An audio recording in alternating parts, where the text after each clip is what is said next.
आप अपने पोर्टफोलियो के अंदर मल्टी बैगर रिटर्न्स देखना चाहते हो, राइट? हर कोई देखना चाहता है, हर इन्वेस्टर देखना चाहता है कि हमने कोई स्टॉक बाय कर लिया और वो फिर 2 गुना 3 गुना 2x 3x रिटर्न जनरेट करके देगा हमको। ये हर कोई चाहता है, आप भी चाहते होगे ऑब्वियसली। तो अगर हाँ, तो आप सही जगह पे आए हो। आज मैं आपके साथ कुछ ऐसी चीज़ें शेयर करूँगा जिसके बाद आप भी मल्टी बैगर रिटर्न जनरेट कर पाओगे, अपने पोर्टफोलियो के अंदर देख पाओगे कि आपने किसी स्टॉक को बाय किया और 2x 3x हो गया, 2x 3x हो गया। ओके, सबसे पहले मैं अपनी बात करता हूँ, मैं कोई बढ़ाई नहीं बता रहा हूँ, जो सच है वही बोल रहा हूँ। RECL गिरटेक ऑटो स्टॉक्स 2 साल के अंडर परफॉर्म के बाद बहुत कम सस्ते वैल्यूएशन पे मिल रहे थे, तो हमने स्मॉल और मिड की तरफ फोकस किया, खास करके ऑटो एंसरीज की तरफ। जैसे कि RECL गिरटेक हो गया, प्रिकॉल हो गया और फियाम हो गया, ऐसी इस कंपनीज़ की तरफ जो ऑटो एंसरीज बनाती है। ठीक है, अभी फ़िलहाल SGS भी हमारे लिस्ट में आ गया है। तो सबसे पहली बात क्या है कि आपको एनालिसिस ठीक से आना चाहिए। वो तो सारी चीज़ें इंपॉर्टेंट है ही, कि आप बैलेंस शीट अच्छे से पढ़ रहे हो, कैश फ्लो स्टेटमेंट पढ़ रहे हो, प्रॉफिट एंड लॉस स्टेटमेंट पढ़ रहे हो, कंपनी का देख रहे हो, वैल्यूएशन चेक कर रहे हो, एनुअल रिपोर्ट पढ़ रहे हो, कंपनी का बिजनेस मॉडल पढ़ रहे हो, मैनेजमेंट की स्टडी कर रहे हो, सारी चीज़ें ठीक है, वो करनी पड़ेगी। बट क्या आपको पता है कि एक और चीज़ भी बहुत ज़रूरी है? जैसे मैंने कहा था ना आपको, RECL गिरटेक में हमने 82 रुपये में बाइंग किया था एंड स्टॉक अभी भी 550 के ऊपर है। कितने गुना हुआ है? लगभग 6 गुना। हमने प्रिकॉल के अंदर 70 रुपये से इन्वेस्ट किया था, स्टॉक 180 पे है, मतलब ऑलमोस्ट 1.5 गुना हो गया है। ठीक है, हमने फियाम के अंदर इन्वेस्ट किया 400 से लगभग 350 400 से लगभग, तो अभी वो स्टॉक 1500-1600 पे खड़ा है, मतलब 4x यहाँ पर भी हो गया। इन सारी चीज़ों में ना एक चीज़ ऐसी है जो हर जगह पे लगी है, वो होता है पेशेंस। आपके अंदर पेशेंस कितना है? अगर आप सही इन्वेस्टर हो तो आपको पेशेंस रखना पड़ेगा, इसके अलावा आपके पास कोई ऑप्शन नहीं है। आप कितने भी अच्छे से किसी स्टॉक को एनालाइज करो फंडामेंटली, बट अगर आपके अंदर पेशेंस नहीं है तो स्टॉक आपको रिटर्न जनरेट करके नहीं देगा, क्योंकि वोलेटिलिटी जो है ना मार्केट की बेस्ट फ्रेंड है। आपको ऐसा बिल्कुल भी नहीं होता, मैंने कई बार इस बात का जिक्र किया है कि आपके खरीदने के बाद स्टॉक नीचे ज़रूर जाएगा और आपके बेचने के बाद स्टॉक ऊपर ज़रूर जाएगा। ये चीज़ जब आपको पता हो जाती है ना, तो फिर आपको डर नहीं लगता। आपके खुद के एनालिसिस के ऊपर आपको कॉन्फिडेंस होना चाहिए। वो तब होता है जब आप अच्छे से लर्न करते हो, स्टडी करते हो किसी भी कंपनी को, है ना। तो पेशेंस बहुत ज़रूरी है। उसके लिए साइकोलॉजी, हमारी साइकोलॉजी जो है वो मेंटेन रहनी चाहिए, हमारा थॉट पैटर्न जो है मेंटेन रहना चाहिए। हमें लॉन्ग टर्म के बारे में सोचना चाहिए, बिजनेस के अंदर इन्वेस्ट करना चाहिए, ना कि स्टॉक प्राइस के अंदर। जैसे मैंने मार्केट कैप वाले वीडियो में देखा था, बताया था आपको कि जब बड़े लोग होते हैं वो स्टॉक प्राइस के हिसाब से कंपनी को छोटी या बड़ी नहीं देखते हैं, बट हम लोग देखते हैं। हम लोग को लगता है 10 वाला स्टॉक अगर 200 हो गया तो हमारा 20 गुना रिटर्न हो जाएगा। मतलब 10 वाला स्टॉक जल्दी 200 रुपये होता है क्या? सच में नहीं होता। आपने बहुत बार सुना होगा, हमने भी अभी देखो 82 रुपये के ऊपर हमने RECL गिरटेक के अंदर इन्वेस्ट किया। कितने साल हो गए? लगभग 2019-20 के अंदर। तब से लेकर हमको 2 साल, लगभग 3 साल होने वाले, अभी 2 या 3 साल लगे हमको, 2.5 साल कि हमने 5x 6x रिटर्न जनरेट किया उसके अंदर। फियाम के अंदर भी हमने 3 साल लगे, हमको 2 साल लगे, 20 के बाद हमने उठाया था उसको, तो हमको 2 साल लगे, 4x रिटर्न जनरेट किया। समझ में आया? पेशेंस ज़रूरी है, आपको टाइम देना पड़ेगा किसी भी कंपनी को ग्रो करने के लिए। एक दिन के अंदर आप उठने के बाद बिलियनर नहीं होते हो, आपको पेशेंस रखना पड़ेगा। जितना बड़ा गोल उतना बड़ा टाइम। अगर आपको नागपुर जाना है चंद्रपुर से तो 3 घंटा लगेगा, लेकिन अगर आपको नागपुर से बॉम्बे जाना है तो आपको 14 घंटा लगेगा। सिंपल बात है। तो आपको, आपका टारगेट क्या है, कितना बड़ा आपका टारगेट है, उतना टाइम आपको देना पड़ेगा उस चीज़ को होने के लिए, उसको पूरा करने के लिए, टारगेट को।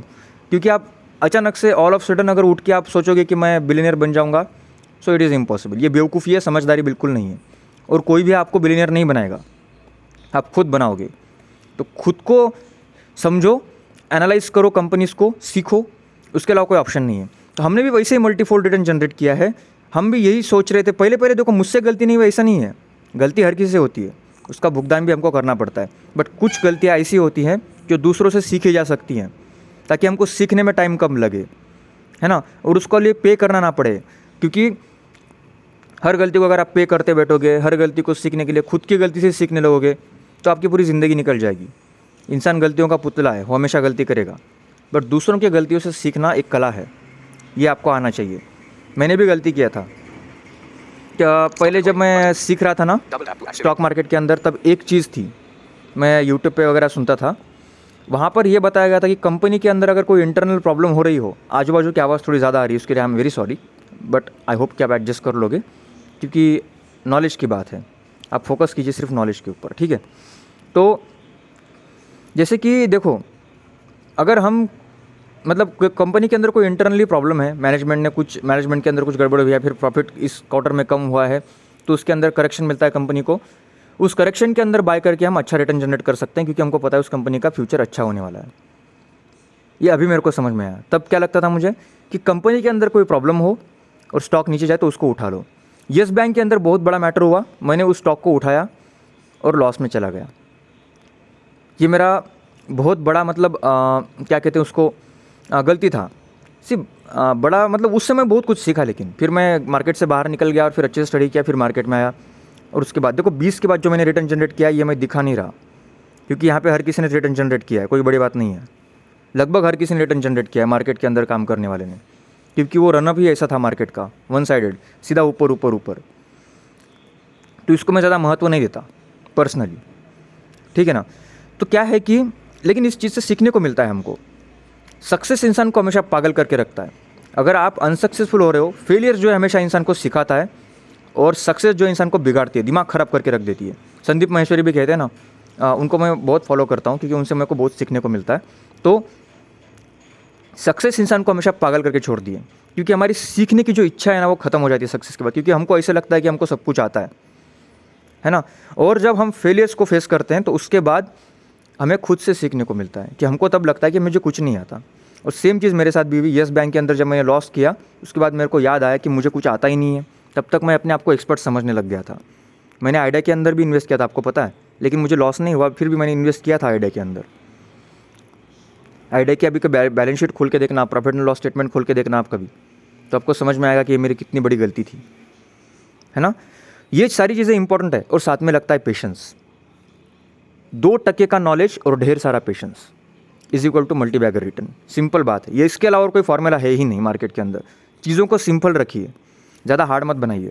बाकी लोग तो बहुत कुछ सिखाएंगे आपको, बहुत कुछ समझाएंगे, बट जो चीज़ काम करती है मार्केट के अंदर, मैं वही सिखाता हूँ, समझाता हूँ कि मार्केट के अंदर आपको सिर्फ थोड़ा सा नॉलेज चाहिए, 2 पैसे का नॉलेज और ढेर सारा पेशेंस, इसके अलावा कुछ नहीं चाहिए। आपका माइंड सेट इस तरीके का बनना चाहिए, है ना, बिजनेस माइंडेड बनना चाहिए आपको। ये कोई गेम नहीं है, बट इसको गेम की तरह समझो आप, क्योंकि हर गेम के कुछ रूल्स होते हैं, रूल्स खुद को बनाने पड़ते हैं कभी कभी, है ना। तो फिर इसलिए कहता हूँ कि पेशेंस रखो, अपने साइकोलॉजी के ऊपर काम करो। साइकोलॉजी से रिलेटेड जो इन्वेस्टमेंट के लिए ज़रूरी है, ऐसे कुछ वीडियोस मैं लेके आऊँगा आपके लिए। अगर आई मीन देखो, I am not a teacher, मैं कोई टीचर नहीं हूँ, मैं भी एक स्टूडेंट हूँ, मैं खुद सीख रहा हूँ, मैं सिर्फ आपसे नॉलेज शेयर करता रहता हूँ। तो मुझे आप टीचर समझ के मत करो, अपना दोस्त समझ के मेरी बातें सुनो, सिर्फ उसको अप्लाई करने की कोशिश करो। आप कहीं और से भी सीखो, कहीं से भी सीखो, बट सीखो ज़रूरी है, क्योंकि सीखने के अलावा आपके पास कोई ऑप्शन नहीं है। कोई और आके आपको बिलियनियर नहीं बनाएगा। मैं आपको 2 मल्टी बैगर स्टॉक दूंगा बताने के लिए, लेकिन उसके बावजूद भी आपके अंदर पेशेंस नहीं होगा तो आप रिटर्न जनरेट नहीं कर पाओगे। अच्छा, बता दूं क्या मल्टी बैगर स्टॉक्स कुछ बोल देता हूँ आपके लिए। मैक पावर CNC बढ़िया करेक्शन दिया है, बाय कर लीजिए, धीरे धीरे एक्यूमुलेट कीजिए। लांसर कंटेनर के अंदर बहुत अच्छा कंपनी है, और 2-3 कंपनी स्टडी के लिए पेंडिंग पड़ी हुई है। जब मैं उसको स्टडी करूँगा तो आपसे ज़रूर शेयर करूँगा। मुझे उम्मीद है आपको आज का सेशन पसंद आया होगा। अगर पसंद आया हो तो 2-4 लोगों तक शेयर कर दीजिएगा, लाइक कीजिएगा, अच्छा लगा हो तो कमेंट बॉक्स में फीडबैक ज़रूर दीजिएगा, और नए हो तो सब्सक्राइब कर लीजिए अगर आप इंटरेस्टेड हो स्टॉक मार्केट के बारे में। हम लोग कोशिश करते हैं कि जितनी ईजी लैंग्वेज रख सके उतनी ईजी लैंग्वेज रखेंगे। एंड आई रियली होप कि आपको हमारे वीडियोज़ है जो पसंद आ रहे होंगे। नहीं आ रहे तो वो भी बताइएगा प्लीज़, क्योंकि अगर आपको पसंद नहीं भी आ रहे हैं, कोई फॉल्ट्स है इसके अंदर, कुछ प्रॉब्लम्स हो रही हैं जो आपको मतलब जैसे देखो, हम लोग कुछ चीज़ें छूट भी सकती हैं, हो सकता है मेरे से, क्योंकि मैं कोई प्रिपरेशन करके नहीं आता हूँ कि आज ये दिखाऊंगा, आज वो दिखाऊंगा। मेरे अपने दिल की बातें मैं शेयर करता हूँ मार्केट के बारे में, जो मुझे लगता है, जो मैंने सीखा है कुछ, तो मैं वो सिर्फ शेयर करता रहता हूँ आपसे। तो अगर आपको पसंद आ रहे हो तो ज़रूर लाइक कीजिएगा। वैसे लाओपाला ने अपना टारगेट हिट कर दिया है, और साथ में विमटा लैब्स ने भी अपना टारगेट हिट कर दिया है हमारे ब्रेकआउट स्टॉक्स के अंदर। और ये शॉर्ट टर्म के अंदर। जैसे विमटा लैब्स जो है ना, उसको आप होल्ड कर सकते हो कि कंपनी बहुत बढ़िया है। देखो इसको भी हमने 100 रुपये पे बाई किया था, पता है 400 450 पे खड़ी है कंपनी। फॉरेक्स तो इसमें भी हो गया हमारा। पेशेंस के अलावा कुछ नहीं लगता। पेशेंस रखिए, ठीक है। और एक दिन मैं आपसे शेयर भी करूँगा पूरी लिस्ट कंपनीज़ की जो मेरे पास पड़ी हुई है, 300 कंपनीज़, उसकी लिस्ट शेयर करूँगा आपसे। मज़ा आएगा बहुत। सब्सक्राइब कीजिएगा चैनल को और हाँ, हमसे जुड़े रहिएगा। मुझे मार्केट में बहुत मज़ा आता है। अगर आपको भी मज़ा आता है तो आप ज़रूर सक्सेसफुल होंगे, बस सीखते रहिए। Thank you very much. मिलते हैं नेक्स्ट सेशन में। Bye bye, take care.